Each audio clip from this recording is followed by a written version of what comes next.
आज हम लोग योग दर्शन में तृतीय पाद पर पहुंच गए हैं। विभूति पाद में समाधि पाद साधन पाद हमारा कंप्लीट हो गया। समाधि पाद में 51 सूत्र थे। समाधि पाद के बाद साधन पाद में 55 सूत्र थे।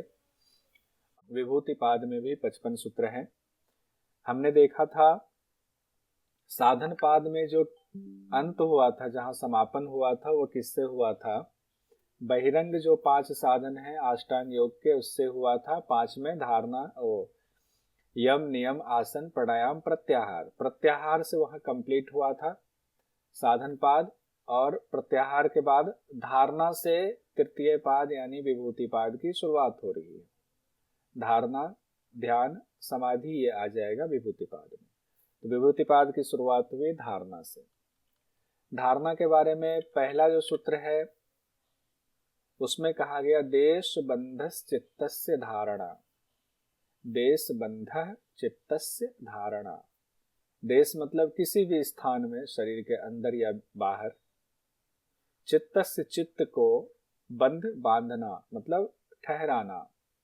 शरीर के बाहर या भीतर किसी भी एक विषय पर उसको देश कह लें, चित्त को रोकने की कोशिश करना ही धारणा है। और धारणा के बारे में और एक जगह चर्चा है घेरण संहिता में, उसको हमने एक्स्ट्रा इन्फो के तौर पर लिखा है।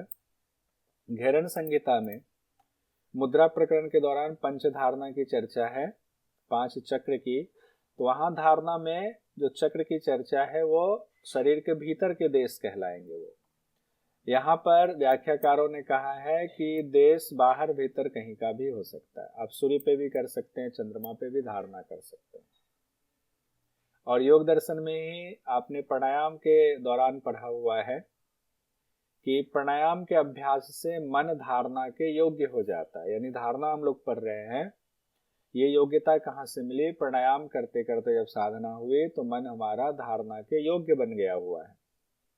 अब इतना योग्य बन गया है कि हमारे अंदर का कोई स्थान हो चाहे बाहर का कोई ऑब्जेक्ट हो, उस पर आलंबन आराम से हो जाएगा। ठहरने की स्थिति, योग्यता हो गई है। अब हम आते हैं, दूसरा है सूत्र विभूति पाद का ध्यान का। ध्यान के बारे में कहा गया है तत्र प्रत्येकतानता ध्यानम, तत्र प्रत्यय एकतानता ध्यानम। अब जब तत्र से यहां तात्पर्य धारणा को जोड़ने के लिए तत्र शब्द का इस्तेमाल किया गया है, उस धारणा में प्रत्यय मतलब वृत्ति का, एकतानता मतलब एक सा बना रहना ध्यान है। यानी कि जब धारणा कर रहे हैं तो हो सकता है कि थोड़ी देर के लिए आपका वहां पर चित्त रुके, फिर हट जाए, फिर चित्त को रोकने की कोशिश कर रहे हैं, फिर चित्त कहीं और जा रहा है, फिर रुक रहा है, फिर कहीं और जा रहा है, फिर रुक रहा है उस विषय पर या उस देश पर। धारणा में टूट वाली स्थिति ज्यादा होती है और उसी को आगे बढ़ाते हुए कहा गया जब उस धारणा में जो वृत्ति है जो कि किसी विषय पर रुकता है, टूटता है, रुकता है, टूटता है, जब एक सा बना रहता है, उसमें एक तानता रहती है, तो वो ध्यान कहा जाता है। तो ध्यान में क्या हो गया? एक तानता हो गई। अब ध्यान लगाया तो ध्यान लगा हुआ है उस पर। यानी जिस स्थान में, जिस देश में धारणा की हुई है, उस स्थान या उस देश में चित्त का एक समान बना रहना ध्यान है। तो ध्यान इतना आसान नहीं है। हम लोग ध्यान कराते हैं लेकिन ये इतना आसान नहीं है, अभ्यास से होगा। अब मान लीजिए अगर गुरु ने आपसे कहा कि 30 मिनट तक किसी खास चक्र पे या किसी विशेष वस्तु पे आपको ध्यान केंद्रित करना है, श्वास पे ध्यान केंद्रित करना है, तो 30 मिनट तक आपका ध्यान कहीं और नहीं जाएगा, एक तानता से उसी विषय वस्तु पर रहेगा, तो ये ध्यान माना जाएगा। अगर उस दौरान टूट हो रहा है, 5 मिनट रह रहा है, हट रहा है, 5 मिनट रह रहा है, हट रहा है, फिर 4 मिनट रहा, तो वो धारणा की श्रेणी में आ जाएगा। अब आगे कहा गया है तीसरे सूत्र में समाधि क्या है? कहते हैं तदैव अर्थमात्र निर्भासम स्वरूप शून्यमिव समाधि। अब जो आपने धारणा किया उसके बाद ध्यान की स्थिति एकतानता आई, उसका भी जब अभ्यास और दृढ़ होता चला जाएगा तब क्या होगा? तदैव, तब क्या होगा? तब वही ध्यान, धारणा ध्यान बना और वही ध्यान क्या होगा? अर्थ मात्र से रहने वाला, सिर्फ अर्थ मात्र से रहेगा, स्वरूप शून्य हो जाएगा। तब समाधि कहलाएगा। यानी जिस विषय पर आप ध्यान कर रहे हैं उसके बारे में सिर्फ वो विषय ही विषय, मैं ही विषय हूं, इस अवस्था तक पहुंच जाते हैं। पहले क्या है, वो विषय है, उस विषय पर ध्यान लगा रहे हैं, उस विषय के बारे में जानकारी मिल रही है। अब वो ज्ञान और रूप दोनों चीजें खत्म हो गई हैं, अब सिर्फ अर्थ मात्र भाषित हो रहा है, स्वरूप शून्य हो गया हुआ है, तब उसको समाधि कहते हैं। और ये हम लोगों ने समाधि पाद में भी पढ़ा हुआ था, अर्थ मात्र निर्भाषा और स्वरूप शून्य दोनों शब्द आया हुआ था। पहले उसको देख लीजिए, फिर इसको देखते हैं दोबारा से। समाधि पाद में जब निर्वितर्क समाधि पढ़ रहे थे उस दौरान 43वें नंबर के सूत्र में कहा गया था, स्मृति परिशुद्धो स्वरूप शून्येव अर्थ मात्र निर्भाषा निर्वितर्का। कि स्वरूप शून्य हो जाता है, अर्थ मात्र उसका बचता है, ये बात आई थी। तो उसमें तीन चीजें आई थी, पहला, दूसरा, तीसरा। क्या तीन चीजें आई थी जो सवितर्क में था? क्या था उसमें, किन्हीं को याद है? पहले क्या था सवितर्क में? तीन चीजें थी ना, अर्थ तो बीच में था, फिर ज्ञान था, उससे पहले क्या था? हाँ, किन्हीं हैंड रेज किया? मीना जी। शब्द अर्थ ज्ञान संकीर्ण। हाँ, शब्द अर्थ ज्ञान था। पहले शब्द था, फिर अर्थ था, फिर ज्ञान था सवितर्क में। निर्वितर्क में क्या हुआ, शब्द और ज्ञान ये लोप हो जाता, मतलब ये दोनों की प्राप्ति हो गई तो सिर्फ अर्थ मात्र भाषित होता है, यानी उसके स्वरूप को आपने साक्षात कर लिया, उसी के जैसा आप उसी में लीन हो गए वाली स्थिति। देखिए, उसी से मिलता जुलता ये सूत्र है पूरी तरह से, तदैव अर्थमात्र निर्भासम स्वरूप शून्यमिव समाधि। यानी कि ध्यान करते करते जो ध्येय है, ध्येय मतलब क्या होता है, जिस पर जो विषय वस्तु जिस पर ध्यान लगा रहे हैं, ध्येय मात्र की ही प्रतीति होती है।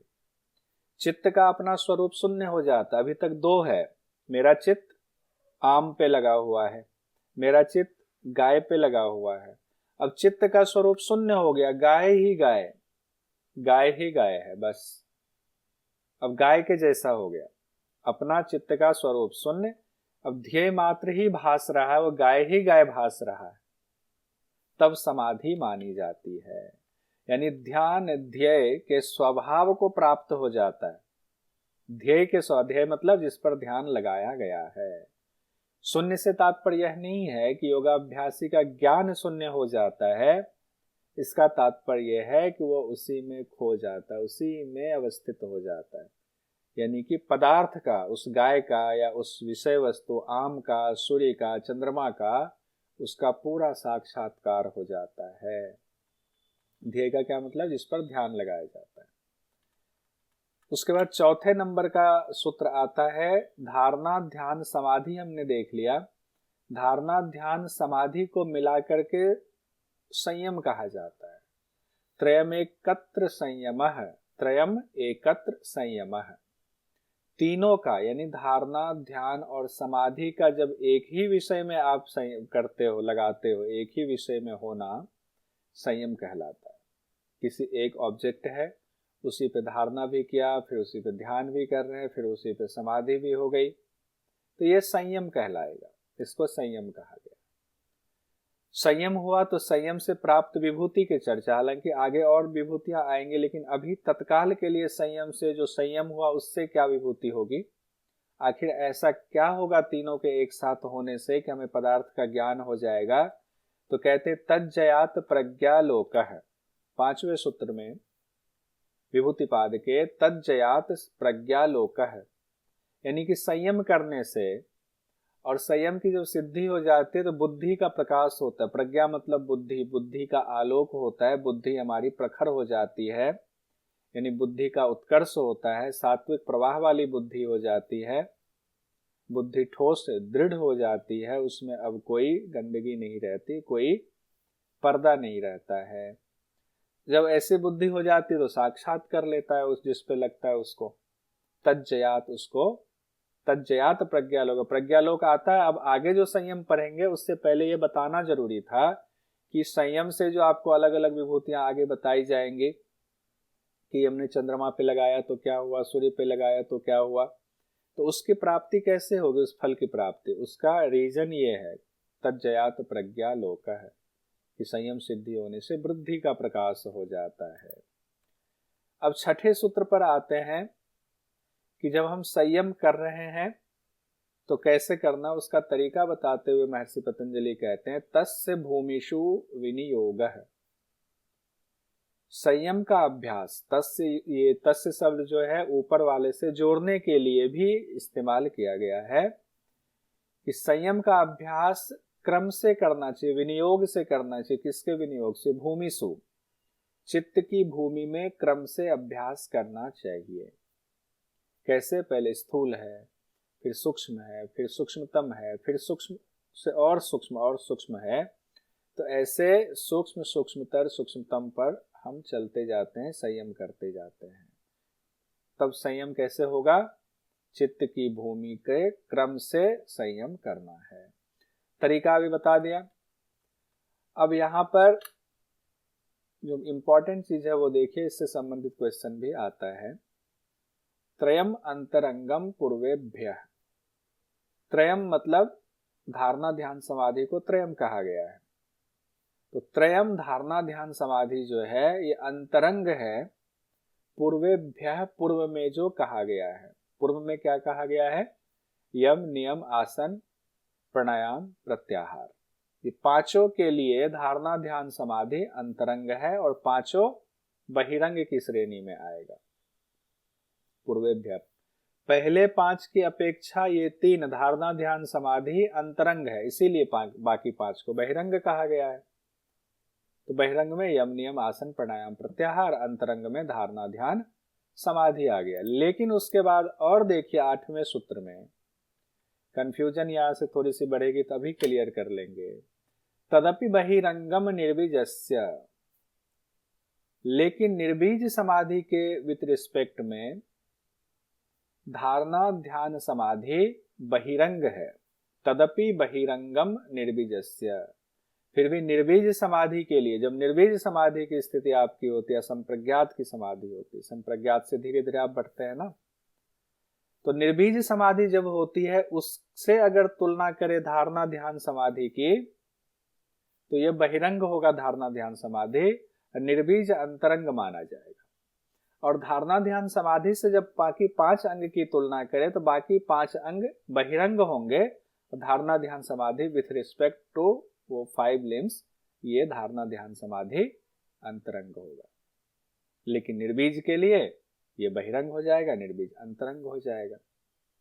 इसमें किन्हीं को कंफ्यूजन है तो बताइए, क्योंकि यहां कंफ्यूजन नहीं होनी चाहिए, ये कंफ्यूजन दूर होना जरूरी है। किन्हीं का है तो हैंड रेज कर लीजिए, नहीं तो ये क्वेश्चन हम लोग देखते हैं। नहीं है, ठीक है, अच्छी बात है। नवंबर 2017 में सवाल पूछा गया, धारणा ध्यान और समाधि किसके बहिरंग हैं? किसके बहिरंग हैं? संप्रज्ञात, निर्बीज, प्रत्याहार, क्रिया योग। तो निर्बीज समाधि, निर्बीज समाधि, निर्बीज कहा ही गया है, अभी देखा। 8 सूत्र तक हम लोग कंप्लीट कर चुके हैं। अब 9वें से लेकर के 12वें सूत्र तक परिणाम की चर्चा है। 3 परिणाम की चर्चा है। चित्त के 3 परिणाम बताए गए, निरोध परिणाम, समाधि परिणाम, एकाग्रता परिणाम। यहां से बड़ा इंपॉर्टेंट है, क्वेश्चन कई बार आ चुका है। 9वां, 10वां, 11वां, 12वां, 4 सूत्र में 3 परिणाम है। 3 परिणाम को याद करने का तरीका है NSA, अजित डोभाल जी, NSA। 3 परिणाम चित्त के, निरोध, समाधि, एकाग्रता। निरोध, समाधि, एकाग्रता। कई बार इसलिए कह रहा हूं, ये सीक्वेंस में भी पूछा जाता है। NSA निरोध, S से समाधि, A से एकाग्रता। 9वें सूत्र में कहा गया है, व्युत्थान निरोध संस्कारयोर अभिभव प्रादुर्भावो निरोध क्षण चित्तान्वयो निरोध परिणाम है। निरोध परिणाम क्या है? कहते हैं व्युत्थान के और निरोध के संस्कारों का, 2 संस्कार की बात हो रही, एक व्युत्थान के संस्कार और निरोध के संस्कार का दबना और प्रकट होना। निरोध काल में होने वाले चित्त का निरोध परिणाम कहा जाता है। अब यह 2 शब्द है ना, व्युत्थान और निरोध। तो व्युत्थान मतलब किसी चीज का उठना, और निरोध मतलब होगा उस उठे हुए चीज को दबाना। तो व्युत्थान और निरोध में कहा गया जो चीज उठा हुआ है, आपकी चित्त जो एक विषयों में लगा हुआ है, उठा हुआ है, तो उसको दबाना है, और निरोध के परिणाम का प्रकट होना। जब उसको आप दबाओगे तो निरोध वाला परिणाम प्रकट होगा। तो व्युत्थान का दबना, निरोध के संस्कारों का प्रकट होना, ये निरोध काल में जब ये स्थिति होती है उसी को चित्त का निरोध परिणाम कहा जाता है। जैसे कि और इसको अच्छे से समझते हैं, निरोध संस्कार के जब दृढ़ होता है, जब निरोध के लिए आप कोशिश करते हैं, अभ्यास करते हैं, तो उससे पहले के जो संस्कार हैं, आपके मन में जितने संस्कार हैं, समोसा खाने की इच्छा हो रही, नहीं हो रही, उसको दबाने के लिए जब आप निरोध करते हैं अपनी इंद्रियों का, अपने चित्त का, चित्त से ही यहाँ लेते हैं, चित्त का, जो चित्त से इतनी वृत्तियां उठ रही हैं, तो क्या होता है, जो व्युत्थान वाले संस्कार थे आपको, वो धीरे धीरे दबने लगता है, व्युत्थान संस्कार अपना कार्य छोड़ने लगता है। तो इसको कहते हैं व्युत्थान संस्कार का अभिभव होना। अभिभव, ये शब्द आया हुआ ना, अभिभव और प्रादुर्भाव। तो व्युत्थान वाले का अभिभव हो रहा है, यानी दब रहा है। और जब अभिभव हो रहा है तो बढ़ कौन रहा है, हमारा निरोध परिणाम बढ़ रहा है, निरोध संस्कार बढ़ रहा है। निरोध संस्कार बढ़ रहा है तो उसके लिए शब्द आया हुआ है प्रादुर्भावो, यानी निरोध प्रकट हो रहा है। यही जो स्थिति बनी हुई है, निरोध काल इसको इसलिए कहा गया क्योंकि मान लीजिए कि मुगल काल कहा जाता। मुगल काल में क्या हुआ, जो उससे पहले के जो शासक थे उसकी सत्ता धीरे धीरे खत्म हो रही है और मुगलों की सत्ता बढ़नी शुरू हो रही है, तो मुगल काल कहा गया। लेकिन उसमें सत्ता दोनों की है, शुरुआत में दोनों की सत्ता होगी। मुगल काल से पहले वाला जो उसको ये दबाएगा, मुगल काल वाला बढ़ेगा, तो वो काल माना जाएगा मुगल काल, क्योंकि उसकी जय हो रही है, विजय हो रही है।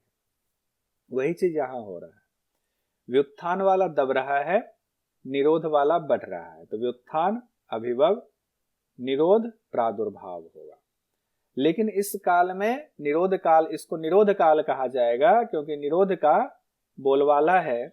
लेकिन इस काल में चित्त में दोनों संस्कार होते हैं, कौन कौन से, विरोध भी और निरोध भी। इसीलिए इसे चित्त का निरोध परिणाम कहा जाता है। निरोध परिणाम इसलिए क्योंकि निरोध की जय जयकार है, लेकिन इसमें दोनों होता है। जैसे मुगल काल अब आया तो जिस समय लड़ाई होगी इसमें दोनों होगा, लेकिन एक समय आएगा जब सबको हरा के अब सिर्फ और सिर्फ मुगल काल है, अब कोई भी नहीं है, तब मुगल काल क्या होगा, प्रशांत वाहिता होगा। अब सिर्फ और सिर्फ मुगल काल ही है। इसको समझ ही गए, इसको अब टेबल बताने की जरूरत नहीं है। अगला जो 10वां सूत्र हमारा है विभूतिपाद का, उसमें कहा गया तस्य प्रशांत वाहिता संस्कारात्। तस्य मतलब अब उस चित्त का प्रशांत वाहिता, शांत प्रवाह वाले संस्कार चल रहा है, एक समान हो गया। निरोध संस्कार से होता है ये। कैसे कि अब मुगल काल आया, उसने अपने से पहले वालों को सबको हरा दिया, तो जब हराया तब तक लड़ाई चली, कुछ दिन तक चलता रहा, दबता रहा, उभरता रहा, और जब सबको हरा दिया, सबको अपने कंट्रोल में ले लिया, तो अब प्रशांत वाहिता, अब एक समान सिर्फ मुगल काल ही है। समझाने के लिए कर रहा हूं, बता रहा हूं। उसी तरीके से व्युत्थान को दबाया और निरोध संस्कार अब एक समान हो गया, सबको निरोध करके एक समान प्रवाह में अब ये बह रही है। यानी अभ्यास करते करते निरोध परिणाम स्थिर हो जाता है। अब निरोध परिणाम के ही संस्कार चलते रहते हैं, प्रवाहित होते रहते हैं चित्त में, चित्त उसी प्रवाह से युक्त हो जाता है। ये अभ्यास करते करते आया। 11वें में अगला परिणाम आएगा समाधि परिणाम। जब वो स्थिति होगी तब कहते हैं सर्वार्थ तैकाग्र तयोः, सर्वार्थ तैकाग्र तयोः क्षयोदयो चित्तस्य समाधि परिणाम है। तो सर्वार्थ तैकाग्रयोः में दो शब्द है, सर्वार्थता और एकाग्रतयो। और फिर उसी के लिए सर्वार्थ के लिए क्षय आया हुआ, एकाग्रता के लिए उदय आया हुआ है। सर्वार्थता का क्षय होगा, एकाग्रता का उदय होगा। चित्तस्य समाधि परिणाम है, ये चित्त का समाधि परिणाम है। अभी निरोध किया, निरोध के बाद क्या होगा, समाधि की स्थिति आएगी। कैसे? तो सर्वार्थता का मतलब होता है चित्त का अनेक विषयों में प्रवृत्त होना। ये चित्त का धर्म है तो अनेक विषयों में प्रवृत्त होगा। उसको दबा करके सर्वार्थता के परिणाम का क्षय होगा। चित्त जो अनेक विषयों में लगा होगा उसका क्षय होगा, और एकाग्रता मानक मतलब चित्त का एक ही विषय में बना रहना, उसका उदय होगा।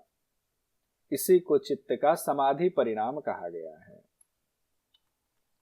सर्वार्थता का क्षय, एकाग्रता का उदय, चित्त का समाधि परिणाम है। अब आगे बढ़ते हैं, क्वेश्चन देखते हैं। ये जुलाई 2022 में पूछा गया। योग सूत्र के अनुसार चित्त के किस परिणाम के अंतर्गत सर्वार्थता और एकाग्रता का यथाक्रम क्षय और उदय होता है? सर्वार्थता का क्षय, एकाग्रता का उदय होता है किस परिणाम के अंतर्गत? समाधि परिणाम के अंतर्गत। ये लिखना पड़ेगा, ज्यादा नहीं लिखना है तो अलग से लिख लीजिए। सर्वार्थता का क्षय, एकाग्रता का उदय, समाधि परिणाम है। अब 12वें में तीसरा परिणाम आएगा, एकाग्रता परिणाम, NSA, एकाग्रता परिणाम। ये चित्त के परिणाम है। चित्त की भूमियों पर क्रम से आप जो है लगा रहे हो अपना ध्यान, क्रम से आप संयम कर रहे हैं। ततः पुनः शांत उदितो तुल्य प्रत्ययो चित्तस्य एकाग्रता परिणाम है। ततः पुनः शांत उदितो तुल्य प्रत्ययो चित्तस्य एकाग्रता परिणाम। अब एकाग्रता परिणाम में क्या हुआ? ऊपर भी झगड़ा चल रहा था, ऊपर भी दो चीजों का झगड़ा था। क्या झगड़ा था? सर्वार्थता और एकाग्रता, ये दोनों चीजें थी। अब नीचे कहा गया है कि सर्वार्थता एकाग्रता में बस एकाग्रता है। क्या एकाग्रता है? कि चित्त की जो पूर्व का ज्ञान था वो शांत हो गया है। पूर्व का क्या ज्ञान था? वो अलग, सर्वार्थता अलग अलग विषयों में लगा हुआ था। तो चित्त का पूर्व का ज्ञान शांत हो जाता है और फिर उसी के सदृश अन्य अन्य ज्ञान उत्पन्न होता है। जिस जिस विषय पर आप लगा रहे हैं, एक पर लगा रहे हैं, उसी का अन्य अन्य ज्ञान उत्पन्न होता है। तो चित्त जो है शांत और उदय हुई समान वृत्तियों वाला हो जाता है। चित्त एकाग्रता परिणाम कहलाता है जब शांत होने वाली वृत्ति, उदित होने वाली वृत्ति अब एक समान है, अब उसमें कोई हलचल नहीं है। शांत और उदित होने वाली वृत्ति अब उसमें कोई भेद नहीं है, दोनों एक समान हो जाता है। यही एकाग्रता परिणाम है। किसका? चित्त का एकाग्रता परिणाम है। जुलाई 2018 में क्वेश्चन पूछा गया, निम्नलिखित में से कौन सा परिणाम त्रय में शामिल नहीं है? एकाग्रता परिणाम, निरोध परिणाम, समाधि परिणाम, धारणा परिणाम। धारणा परिणाम। धारणा परिणाम। धारणा परिणाम। आगे बढ़ते हैं, आज तो जल्दी जल्दी हो रहा है। 2019 में पूछा गया जून में, योग सूत्रानुसार चित्त परिणामों का कौन सा सही क्रम है? निरोध, एकाग्रता, समाधि, समाधि, निरोध, एकाग्रता, एकाग्रता, समाधि, निरोध, निरोध, समाधि, एकाग्रता। अब फॉर्मूला लगाइए। निरोध समाधि एकाग्रता। NSA वाला फॉर्मूला लगेगा। NSA निरोध समाधि एकाग्रता का परिणाम लगेगा। हाँ अमिता जी बताइए। सर पहले वाली जो क्वेश्चन था उसमें तो आंसर एकाग्रता परिणाम होना चाहिए ना, जैसे चित्त एकाग्रता परिणाम। कौन से वाले में? अच्छा, परिणाम में शामिल नहीं है, सॉरी। इसके पहले ऊपर वाला क्वेश्चन। ठीक, देखिए फरवरी 2023 में सवाल पूछा गया, पातंजल योग सूत्र के अनुसार समाधि परिणाम है व्युत्थान संस्कार का अभिभव, सर्वार्थ का क्षय, तुल्य प्रत्यय शांत, एकाग्रता उदय, तुल्य प्रत्यय उदय। अब समाधि में जाइए, समाधि में क्या कहा गया था? समाधि समाधि समाधि में बताइए। सर्वार्थता का क्षय, एकाग्रता उदय नहीं, सर्वार्थ का क्षय और एकाग्रता का उदय कहा गया था। बी और डी, सर्वार्थता का क्षय, एकाग्रता का उदय। एक बार फिर से देख लीजिए, कोई बात नहीं। ये देखिए, सर्वार्थ चित्त एकाग्रतयोः क्षयोदयो चित्तस्य समाधि परिणाम है। सर्वार्थता का क्षय, एकाग्रता का उदय, यही समाधि परिणाम है। ठीक है, अब हम लोग इस क्वेश्चन को भी देख लिया। 13वें नंबर के सूत्र पर आते हैं। एतेन भूतेन्द्रियेषु धर्म लक्षणावस्था परिणामा व्याख्याता है, कि जैसे चित्त के 3 परिणाम आपने देख लिए, NSA निरोध, समाधि, एकाग्रता, उसी प्रकार पंच महाभूत और इंद्रिय के भी 3 परिणाम होते हैं। वो 3 परिणाम है धर्म, लक्षण और अवस्था परिणाम। एतेन, उसी तरीके से, भूतेन्द्रियेषु, भूत और इंद्रियेषु, भूत और इंद्रिय, भूत मतलब पंच महाभूत और एकादश इंद्रिय के भी धर्म लक्षणावस्था, धर्म लक्षण और अवस्था परिणामा, 3 परिणाम कहे गए हैं, व्याख्याता कहे गए हैं। चित्त में कौन से 3 परिणाम हुए? निरोध, समाधि, एकाग्रता। इसको टेबल बना दिया। निरोध, समाधि, एकाग्रता परिणाम चित्त में हुआ। भूत और इंद्रिय में कौन से परिणाम होते हैं? धर्म, लक्षण, अवस्था। एग्जाम में पूछा जा सकता है। धर्म, लक्षण और अवस्था परिणाम किससे संबंधित है? चित्त से, भूत, इंद्रिय से, आत्मा से। इस तरह से कुछ क्वेश्चन आ सकता है। तो धर्म, लक्षण, अवस्था भूत और इंद्रिय के परिणाम होते हैं। अब इसको उदाहरण से समझते हैं कि धर्म, लक्षण और अवस्था परिणाम क्या है, इसका क्या तात्पर्य है। एक बार इसको समझ लेते हैं, फिर आगे बढ़ेंगे। धर्म परिणाम का मतलब है किसका धर्म होगा? तो पहले ही बात हुई है, भूत और इंद्रिय के धर्म की बात हो रही है। भूत और इंद्रिय उसी संदर्भ में देखेंगे। जैसे नेत्र इंद्रिय है। अब नेत्र इंद्रिय का अगर उदाहरण ले तो नेत्र इंद्रिय का धर्म क्या है? दर्शन करना। दर्शन करना मतलब देखना। और जब आंख बंद हो गया तो भी उसमें देखने वाला धर्म विद्यमान है, लेकिन वो अव्यक्त है, अप्रकट है। और जैसे ही आंख खुलता है दर्शन धर्म शुरू हो जाता है। तो आंख का खुलना और दर्शन होना धर्म परिणाम कहा जाएगा। धर्म तब माना जाएगा जब आंख खुला और दर्शन हुआ, तो ये धर्म परिणाम माना जाएगा। किसका? नेत्र इंद्रिय का, या किसी और भी इंद्रिय का आप इस तरह से उदाहरण ले सकते हैं। अब लक्षण परिणाम क्या होता है? अगर धर्म की बात करें तो जब अप्रकट है तब वह दर्शन धर्म का अनागत लक्षण परिणाम है। लक्षण क्या हुआ? लक्षण में 3 चीजें आ जाती है।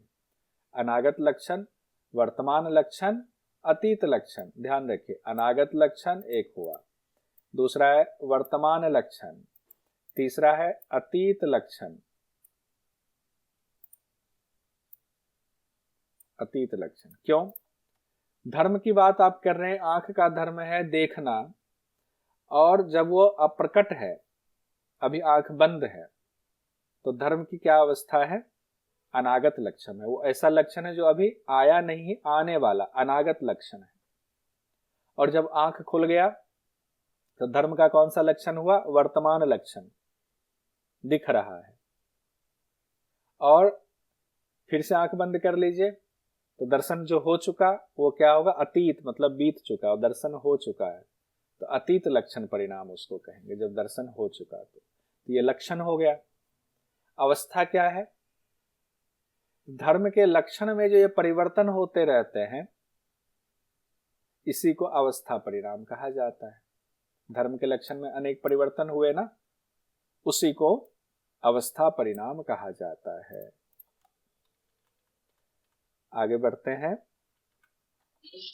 तो इसके एग्जाम्पल कैसे ले सकते हैं? इसमें एग्जाम्पल ले तो लिया। अवस्था आप देख रहे हैं, देखने का जो है अभी नहीं देख रहे हैं, अभी देखा था, देखेंगे। तो धर्म के लिए लक्षण हो गए 3 कि देखेंगे, देख लिया, देख रहे हैं। ये जो 3 अवस्था चेंज हुआ ना, तो अवस्था परिणाम हो गया। ये जो धर्म लक्षण अवस्था परिणाम है, ये धर्मी के परिणाम है। तो व्यास भाष्य में जो अब धर्मी शब्द आ रहा है, इसके लिए उस घड़े का इस्तेमाल हुआ है। धर्म लक्षण अवस्था परिणाम देखा, ये किसके परिणाम है? ये धर्मी के परिणाम है। वो धर्मी कैसा है? धर्मी क्या है? धर्मी का स्वरूप क्या है? अब धर्मी शब्द आ गया, धर्मी क्या है उसके बारे में कहते हैं। शांतोदिता शांत शांतोदिताव्यय पदेस्य धर्मानुपाति धर्मी, यानी शांत उदित अव्यपदेस्य धर्म अनुपाति धर्मी। तो शांत उदित और अव्यपदेस्य, शांत को कहा गया है कि मान लीजिए भूत हो गया, उदित हो गया, वर्तमान हो गया, अव्यपदेस्य हो गया, भविष्य की बातें हो गई, कि धर्मों में जो व्याप्त रहता है वो धर्मी है। शांत हो गया अतीत, उदित हो गया वर्तमान, अनागत हो गया भविष्य। धर्मों में वर्तमान रहने वाला पदार्थ धर्मी, यानी तीनों ही अवस्था में है। अवस्था भले ही परिवर्तन हो रहा है, भूत वर्तमान भविष्य हो रहा है, लेकिन जिसकी अवस्था में परिवर्तन हो रहा है वो है। जैसे मैं हूं, मैं अभी सोया हुआ हूं, मैं भी जग गया, मैं सोया हुआ था, तो मेरी अवस्था में परिवर्तन हो रहा है, लेकिन मैं विद्यमान हूं, तो मैं धर्मी हो जाऊंगा। मैं तीनों अवस्था में हूं तो मैं धर्मी हो गया पदार्थ, और मेरे अवस्था में परिवर्तन हुआ। उसी तरीके से घड़े का भी लेंगे उदाहरण। 15वें सूत्र में महर्षि पतंजलि कहते हैं, क्रम अन्वत्वम परिणाम अन्यत्वे हेतु हो, यानी धर्मी के धर्म का परिणाम अलग अलग क्यों होता है? क्योंकि उसका क्रम अलग होता है। अब आप कहेंगे मेरा परिणाम अलग अलग क्यों हुआ, कि एक बार हम सोए हुए हैं, जगे हुए हैं, फिर हम चल रहे हैं, या हमारा परिवर्तन हो गया, हम जगे हुए थे? क्योंकि क्रम अलग है। एक क्रम वहां पर छूट गया कि हम सोए हुए थे, एक क्रम वहां पर रहा जब हम जगे हुए थे, और एक क्रम यह है कि हम जगे हुए हैं। तो ये क्रम अलग अलग होने से धर्मी के धर्म का परिणाम भी अलग होता है, लेकिन धर्मी एक रहता है।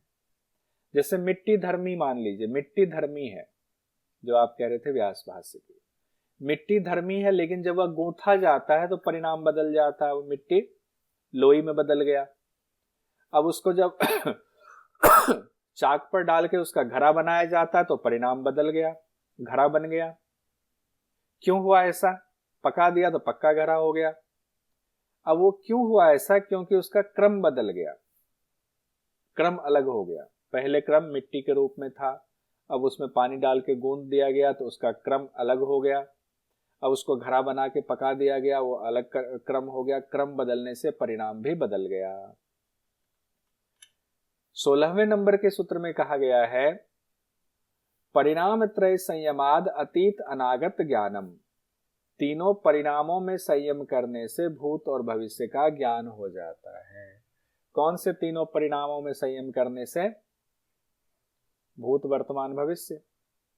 परिणाम यही है ना, तीन परिणाम। तो परिणाम त्रय, तीनों परिणामों में संयम करने से अतीत अनागत ज्ञान होता है। ये ध्यान रखिए। अब यहां से क्वेश्चन आपका पूछा जा सकता है कि तीनों परिणामों में अगर हम संयम करते हैं तो क्या होगा? तो अतीत अनागत ज्ञान होगा। कैसे? सिंपल सी बात है। भूत में हमने संयम किया, भविष्य में हमने संयम किया, तो भूत का भी ज्ञान हो गया और भविष्य का भी ज्ञान हो जाएगा। उसी को परिणाम त्रय संयमात सीधा सा मान लीजिए। तीनों परिणामों में संयम किया तो भूत और वर्तमान का ज्ञान हो जाता है। 17वें नंबर के सूत्र में कहा गया है, शब्दार्थ प्रत्ययान मित्रे रताध्यासात शंकर ततः प्रविभाग संयमाद सर्वभूत रुत ज्ञानम। शब्द अर्थ प्रत्ययानाम इतर इतर अध्यासात शंकर ततः प्रविभाग संयमाद सर्वभूत रुत ज्ञानम। यानी शब्द अर्थ और ज्ञान, तीन चीजें हम लोगों ने पहले भी पढ़ा हुआ था। शब्द अर्थ और ज्ञान, इन तीनों का मिल जाने के कारण उसके विभाग में संयम करने से सब प्राणियों की वाणी का ज्ञान हो जाता है। सर्वभूत रुत ज्ञानम। शब्द अर्थ ज्ञान, बस इसको याद कर लीजिए। शब्द अर्थ ज्ञान तीनों का मिल जाने के कारण उसके विभाग में अलग अलग संयम करने से, प्रविभाग संयमात, शब्द में अलग हम संयम कर रहे हैं, अर्थ में अलग संयम कर रहे हैं, ज्ञान में अलग अलग संयम कर रहे हैं, कहते हैं तब सब प्राणियों की वाणी का ज्ञान हो जाता है। अब यहां से याद ये सब करना पड़ेगा आपको। सूत्र को बार बार आपको पढ़ना पड़ेगा, एग्जाम में ऐसे ही सवाल आता है। अब ये सब चीजें जल्दी जल्दी बढ़ेंगे, बहुत ज्यादा इसमें दिमाग ना लगा करके एग्जाम की दृष्टि से पढ़ेंगे। उसके बाद है संस्कार साक्षात करनात पूर्व जाति ज्ञानम। संस्कारों पर अगर आप संयम करते हैं, संयम मतलब धारणा ध्यान समाधि तीनों संस्कारों पर ही कर देते हैं, तो पूर्व जाति ज्ञानम, पूर्व जन्म का ज्ञान हो जाता है। संस्कारों पर संयम करने से क्या होगा? पूर्व जाति ज्ञानम, पूर्व जन्म का ज्ञान। हो सकता है संस्कृत का शब्द दे दे पूर्व जाति ज्ञानम, या आपको लाइन दे दे पूर्व जन्म का ज्ञान हो जाता है। उसके बाद है जुलाई 2018 में सवाल पूछा गया, निम्नलिखित में से कौन सा पूर्व जीवन का ज्ञान देने में समर्थ है? कुर्म नाड़ी पर संयम, संस्कार पर संयम, सूर्य पर संयम, काय रूप संयम। बताइए। पूर्व जीवन, संस्कार संयम, संस्कार पे संयम, पूर्व जाति ज्ञानम कहा गया है। 19वें नंबर के सूत्र में कहते हैं प्रत्ययस्य परचित्त ज्ञानम। दूसरे के चित्त का साक्षात्कार कर लेने से उसके चित्त का ज्ञान हो जाता है। प्रत्ययस्य परचित्त ज्ञानम, दूसरे के चित्त का साक्षात्कार कर लेने से उसके चित्त का ज्ञान हो जाता है। 19वें नंबर में यह बात कही गई। बहुत सिंपल है। अब आते हैं 20वें नंबर पर, कहा गया है नाच तत्सालंबनम तस्या विषयी भूतत्वात्। दूसरे के चित्त का ज्ञान तो होता है, लेकिन दूसरे के चित्त का विषय किस पर है इसका ज्ञान नहीं होता है। इसको जोड़ा गया है कि दूसरे के चित्त का अगर साक्षात्कार कर लेते हैं उसके चित्त का ज्ञान होता है, लेकिन उसका चित्त पूरा ज्ञान नहीं होता है। अगर उसका चित्त किस विषय पर लगा है इसका ज्ञान नहीं होगा। जैसे अगर आपके बारे में ज्यादा ध्यान लगाएं अमिता जी के बारे में, तो पता चलेगा अमिता जी के कैसे चित्त हैं, चित्त का क्या स्वभाव है, ऐसा है, अच्छा चित्त अच्छा है, बुरा है, चित्त में सात्विक प्रवृत्ति चल रही है। लेकिन वो अपना चित्त सूर्य पर लगाए हुए है, या उन्होंने अपना चित्त किस विषय पर लगाया हुआ है इसका ज्ञान नहीं होगा। हमें ये पता चलेगा नहीं अच्छा कर रहे हैं, वो बुरा नहीं कर सकते किसी का। ये बात यहाँ पर विशेष रूप से जोड़ा गया है। अब 21वें सूत्र में कहते हैं महर्षि पतंजलि काय रूप संयमाद तदग्राह्य शक्ति स्तंभे चक्षु प्रकाशा संप्रयोगे अंतर्ध्यानम। ये इंपॉर्टेंट है। काय रूप संयमाद, काय मतलब शरीर, शरीर के रूप में संयम करने से तदग्राह्य शक्ति स्तंभे, उसके रूप की ग्राह्य शक्ति रोक देने से रुक जाता है। जब शरीर के रूप पर संयम करते हैं तो उसके रूप की ग्राह्य शक्ति रुक जाती है। तब क्या होता है? चक्षु प्रकाश असंप्रयोगे, दूसरे की आंखों में प्रकाश का संयोग ना होने पर योगी अंतर्धानम, अंतर्ध्यान हो जाता, दूसरे को दिखाई नहीं देता। कैसे होगा? हमारा ये शरीर अंधेरे में है तो आपको अंधेरे में मुझे नहीं देख सकते। मुझे आप तभी देख सकते हैं जब सूर्य का प्रकाश पड़ेगा मेरे शरीर पर, तो सूर्य का प्रकाश मेरे शरीर पर पड़ा और वही प्रकाश पलट करके उसका प्रतिबिंब आपके आंखों में जाता है, तब आप मुझे देख पाते हो या किसी वस्तु को आप देख पाते हो। अब योगी ने क्या किया? शरीर के रूप में ऐसा संयम कर लिया कि ग्राह्य शक्ति रुक जाती है। जो शरीर ग्रहण करता है, अगर मान लीजिए सूर्य की रोशनी आ रही है तो वो कनेक्शन बीच से कट गया। दूसरे के आंखों में प्रकाश का संयोग ही नहीं होगा। वो जो प्रकाश मेरे शरीर में आया आपके शरीर में जा रहा है, वो कनेक्शन कट गया। ग्राह्य शक्ति स्तंभ है, ग्राह्य शक्ति रुक गई। तब योगी अंतर्ध्यान माना जाएगा। नहीं, दूसरे को वो दिखाई नहीं देते हैं, हालांकि होते हैं लेकिन दूसरे को दिखाई नहीं देते हैं। यहीं पर एक सूत्र आया हुआ है जो बात हुई थी कि पातंजलि योग दर्शन में 196 सूत्र की बात भी होती है।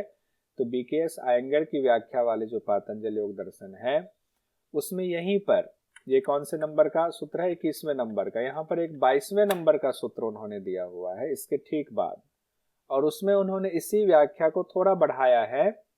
उसमें उन्होंने लिखा है एतेन शब्दादि अंतर्धानम उक्तम। इसी प्रकार वह योगी शब्द आदि आणविक संरचना को भी वश में कर सकता है। यानी कि जो ये सूक्ष्म है, हम बोल रहे हैं शब्द है, वाणी है, आणविक है, ये सूक्ष्म है, इन सब चीजों को भी वश में कर सकता है कि सबको सुनाई ना दे। एतेन शब्द आदि, शब्द आदि जितने और विषय है उसको भी वो अपने वश में कर सकता है, उसको भी कंट्रोल में कर सकता है। लेकिन ये बाकी जगहों पर नहीं है, यहाँ 22वें नंबर के सूत्र में है। अब बाकी जगहों पर जो 22वें नंबर का सूत्र है वो इस तरह से है, सोपक्रमम निरुपक्रमम च कर्म तत्संयमाद अपरांत ज्ञानम अरिष्टेभ्यः वा।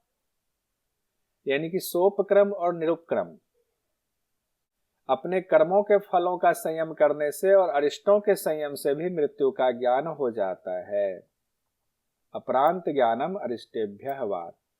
सोपक्रम का क्या मतलब हुआ? शीघ्र फल देने वाले कर्म को सोपक्रम कहा गया है, और निरुपक्रम का अर्थ होता है विलंब से फल देने वाले कर्म को निरुपक्रम कहा गया है। जब दोनों पर आप संयम करते हो, साथ साथ अरिष्ट अनहोनी के चिन्ह भी जब आपको पता चलने लगते हैं, इससे क्या होता है? मृत्यु का ज्ञान हो जाता है। तीन चीजें हुई। सोपक्रम निरुपक्रम से सबसे ज्यादा सवाल पूछा जाता है। सोपक्रम निरुपक्रम पर संयम कर लिया तो क्या फल होगा? मृत्यु का ज्ञान हो जाता है। उसमें तीसरी चीज भी आप जोड़ सकते हैं, अरिष्ट मतलब अनहोनी के चिन्ह के भी जब जानकारी हो जाती है, आपको साक्षात होने लगते हैं, तब आपको पता चलता है कि मृत्यु कब होने वाली है, मृत्यु का आहट का पता चल जाता है। अपने कर्मों का, तो सोपक्रम निरुपक्रम क्या हुआ? अपने कर्मों के फलों का संयम करने से और अरिष्ट यानी अनहोनी के संयम से भी मृत्यु का ज्ञान हो जाता है। आगे बढ़ते हैं हम लोग, 23वें नंबर के सूत्र में आते हैं। अच्छा, उससे पहले एक क्वेश्चन आया हुआ है, देखिए। दिसंबर 2019 में पूछा गया, सोपक्रम एवं निरुपक्रम कर्म में संयम करने पर किस ज्ञान की प्राप्ति होती है? पूर्व जन्म, भविष्य भूत, मृत्यु, परचित्त का। तो मृत्यु का एक क्वेश्चन के साथ साथ करते जाएंगे तो हमारा सारा क्लियर हो जाएगा। फरवरी 2023 में सवाल पूछा गया, पातंजल योग सूत्र के अनुसार निरुपक्रम किसके प्रकार हैं? योग के, प्रत्याहार के, कर्म के, नियम के। निरुपक्रम किसके प्रकार हैं? कर्म के प्रकार। 23वें नंबर का सूत्र देखते हैं। 23वें नंबर के सूत्र में कहते हैं, मैत्री आदिसु बलानी। मैत्री आदिसु बलानी, मैत्री आदि भावनाओं पर जब आप संयम करते हैं तो आपको बल की प्राप्ति होती है। मैत्री आदि पर जब आप संयम करते हैं तो बल की प्राप्ति। इसको ऐसे याद रख लीजिएगा कि दोस्त हमेशा जो है आपकी बल को बढ़ाने वाला। हमारे पास इतने दोस्त हैं तो बल, हिम्मत बढ़ती है। तो मैत्री आदि भावनाओं में संयम करने से बल मिलता है। मैत्री आदिसु बलानी। और उसी के बाद बलानी की बात आई है तो उसी में कहते हैं बलेसु हस्ति बलादिनी। बलेसु हस्ति बलादिनी मतलब हाथी आदि के बलों में अगर संयम करते हैं तो हाथी आदि के समान बल की प्राप्ति होती है। यानी जिसमें संयम करेंगे उनके समान बल हो जाएगा। संयम मतलब हम लोगों ने देखा था ना, हाथी में अगर संयम कर रहे हैं तो हाथी का जो स्वरूप है, अर्थ है, ज्ञान है, तो बाद में जो है स्वरूप ज्ञान खत्म, सिर्फ अर्थ रूप भासता है। हाथी ही हाथी, पहले चित्त है, चित्त शून्य हो जाता, मैं ही हाथी, एकदम वो वाली शक्ति आ जाती, मैं ही, एकदम भावना आ जाती वो हाथी वाली, मैं ही हाथी, उतनी शक्ति जैसा हमारा व्यवहार हो जाता है। तो बलेसु हस्ति बलादिनी, हाथी आदि के बलों में संयम करने से हाथी आदि के समान बल प्राप्त होता है। जिसमें संयम उसके ऐसा बल प्राप्त होगा। 25वें नंबर का सूत्र भी देख ही लेते हैं। कहते हैं प्रवृत्त्यालोकन्यासात सूक्ष्म व्यवहित विप्रकृष्ट ज्ञानम। प्रवृत्ति आलोक न्यासात सूक्ष्म व्यवहित विप्रकृष्ट ज्ञानम। प्रवृत्ति के प्रकाश को आवरण युक्त दूरस्थ वस्तुओं में लगाने से क्या होता है? विपृष्ट ज्ञानम होता है। व्यास भाष्य में इसी को किस तरीके से कहा गया? मन की ज्योतिष्मती प्रवृत्ति के आलोक में। ज्योतिष्मती प्रवृत्ति क्या हुआ? मन में जब सात्विक प्रवृत्ति का प्रवाह आपने आ गया तो उसके आलोक में, उसी प्रवृत्ति में चित्त को लगाने से, संयम करने से, अब उस चित्त को सूक्ष्म आवरण युक्त और दूर वाली वस्तुओं में अगर लगा दें, सूक्ष्म व्यवहित विप्रकृष्ट कहा गया लगा दें तो सूक्ष्म, छिपी हुई और दूर की वस्तु का भी ज्ञान हो जाएगा। अगर आपका चित्त ज्योतिषमती प्रवृत्ति का हो गया, सात्विक प्रवृत्ति का हो गया, अब अगर उस चित्त को आप किसी सूक्ष्म विषय में लगा दें जो किसी को दिखाई नहीं दे रहा है, कोई ढकी हुई वस्तु है, कहीं छिपी हुई वस्तु है, उसमें लगा दें, या कोई बहुत दूर ऐसी वस्तु है जो सामान्य व्यक्ति को नहीं दिख रहा है, उसमें लगा दें, तो वो सूक्ष्म वस्तु भी दिख जाएगी, आवरण युक्त जो ढकी हुई वस्तु है वो भी दिख जाएगी, और जो बहुत दूर वस्तु है वो भी दिख जाएगी, उसका भी ज्ञान हो जाएगा। तो किसको करेंगे? प्रवृत्ति आलोक न्यासात सूक्ष्म व्यवहित विप्रकृष्ट ज्ञानम, यानी कि ज्योतिषमती प्रवृत्ति को कहाँ लगा रहे हैं? सूक्ष्म, आवरण युक्त या दूर वाली वस्तु में, तो तीनों ज्ञान हमें हो जाएगा। ये पहले यानी समाधिपाद के 36वें सूत्र में कहा गया था, चित्त की ज्योतिषमती प्रवृत्ति, इसी को सात्विक प्रवृत्ति का बढ़ा रहना कहा गया, इसीलिए सात्विक प्रवृत्ति से इसको जोड़ा हमने। यूजीसी नेट जेआरएफ जून 2019 में जो सवाल पूछा गया, पातंजल योग सूत्रानुसार सूक्ष्म व्यवधान युक्त एवं दूर देश में स्थित वस्तुओं के ज्ञान की प्राप्ति का उपाय है। देखिए, सूक्ष्म व्यवधान युक्त दूर देश में विषयवती प्रवृत्ति, ज्योतिषमती प्रवृत्ति, संस्कार साक्षात करना, तो बंद कारण से थिल्यात, तो क्या होगा? ज्योतिषमती प्रवृत्ति, ज्योति, क्योंकि वहां से ये सूत्र जुड़ा हुआ है, चित्त की ज्योतिषमती प्रवृत्ति से जुड़ा हुआ है। ठीक है, तो इसमें ज्योतिषमती प्रवृत्ति की वजह से सूक्ष्म, ढका हुआ और दूर देश में स्थित वस्तुओं का भी ज्ञान हो जाता है। जून 2020 में पूछा गया, योग सूत्र के अनुसार सूक्ष्म व्यवधान युक्त और दूर देश में स्थित वस्तुओं का ज्ञान कौन सी प्रवृत्ति के द्वारा होता है? विषयवती प्रवृत्त्यालोकन्यासात, बहिर्कल्पिता प्रकृति लय। अब उसी को क्या किया? संस्कृत में शब्द दे दिया, इससे पहले क्या दिया था? हिंदी करके दिया था। अब उसी को सूत्र को सूत्र रूप में ही लिख दिया और आपके सामने रख दिया, बस क्वेश्चन पूछने का तरीका बदल गया, तो हो गया प्रवृत्त्यालोकन्यासात।